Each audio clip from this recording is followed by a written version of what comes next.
Good day, friends. It is a beautiful day in Oxfordshire, and I am going to give you a tour of Trinity College, where I am staying for the next 5.5 weeks. Let's begin.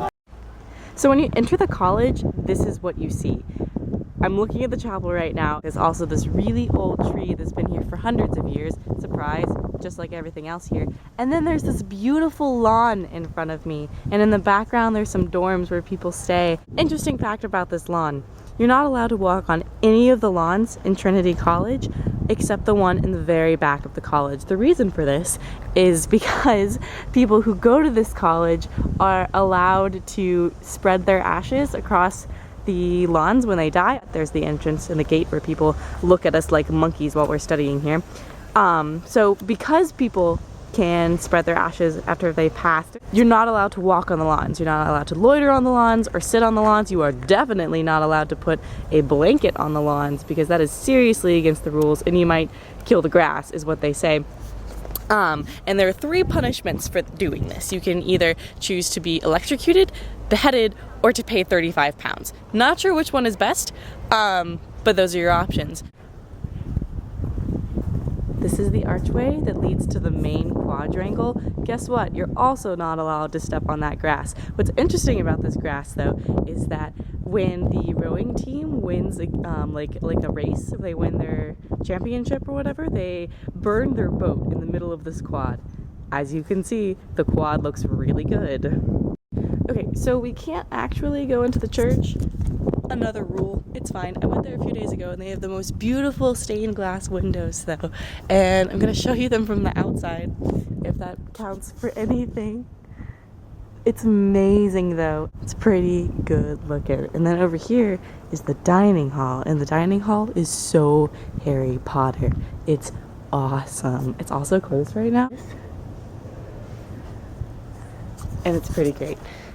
I have some footage from high table dinner that I'll probably be in some other videos, and high table dinner is just as fancy as it sounds. It's pretty similar to like the scenes in Harry Potter where there's like the floating candles at Christmas and all of the professors are sitting at a high table in the front of the room, and all the students kind of look upon them and then have a very fancy dinner and a guest lecture speaker, and it lasts for about 3 hours every Monday. So as you walk through all those beautiful arches, you enter this big area here. These are more dorms. And the whole thing about Trinity College is that you don't necessarily go to class here during the school year if you're an Oxford student full-time. Oxford has 38 different colleges, and what they mean by college is where your dorm is, where you stay. So Trinity College is where a few hundred students will stay, which is why the campus is so small, and then they all go to their classes in the Oxford buildings, which are also beautiful. And this is the lawn we are allowed to sit on.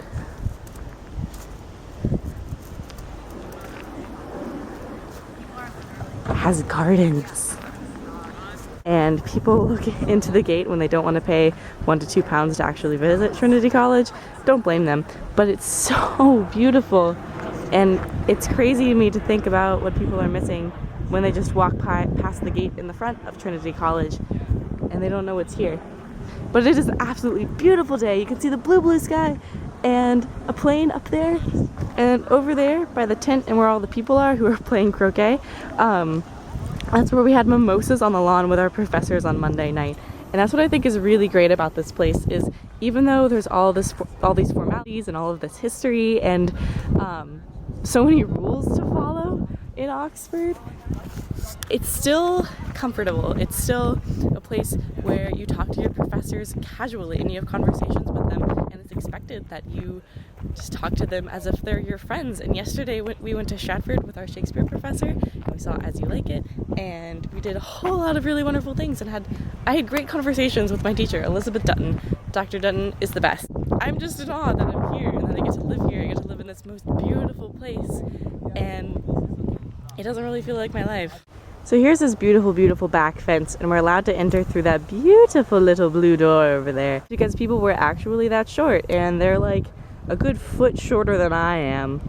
So this is the view from the back of the gate.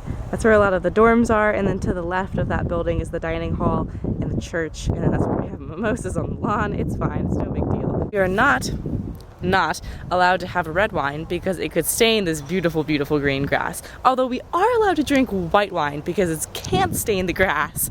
I don't know how it wouldn't kill the grass, but it won't stain the grass, which is most important. It is very lush grass, so I don't blame them. The second rule is that you can't have any hot drinks on the lawn. So no hot tea.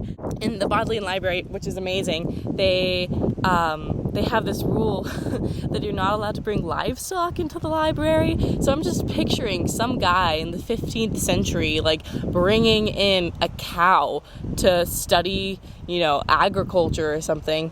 I mean, he was probably just studying for religion and wanted to bring his cow in. We have to say an oath that includes, I will not bring livestock into the library and I will not burn books in the library. Not out of the library, but in the library. I'm sure there's a story behind that too. Too many more beautiful things to see.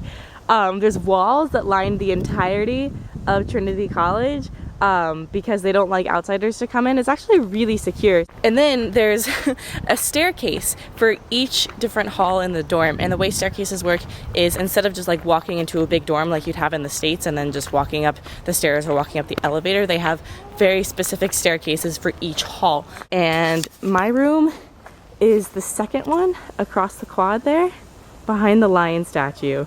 That one right there. All of these are connected by different hallways, and each hallway has a different key code to get into it. Look at the columns and the tourists. I say the word tourist as if I'm not a tourist. I'm a tourist. I know that full and well. Yeah. And then you see this other really pretty area, and then that's my staircase straight ahead. And you can read over here, which I've been doing. Even though most of these are like dormitories, right here we're looking at Blackwell's bookshop, which yes, is 5 stories, including the basement. And you can like stand in Blackwell's bookshop, which is one of the oldest bookshops in Oxford. And you can just like look into the dorms, which I have done, and I plan on spending many more hours in Blackwell's bookshop. They have a lot of books there. It's nice. And then if you go through here, this is where I exit my dorm area. You see more bikes. Some of them are locked up, some of them aren't. And then you see this area. That's where Claire lives. And then across the street, those are shops and apartments. And everything is just really, really beautiful. So we're back at the lawns that we're not allowed to stand on. Note the beautiful sign, etched in gold. Beware. This is the outside of my dorm.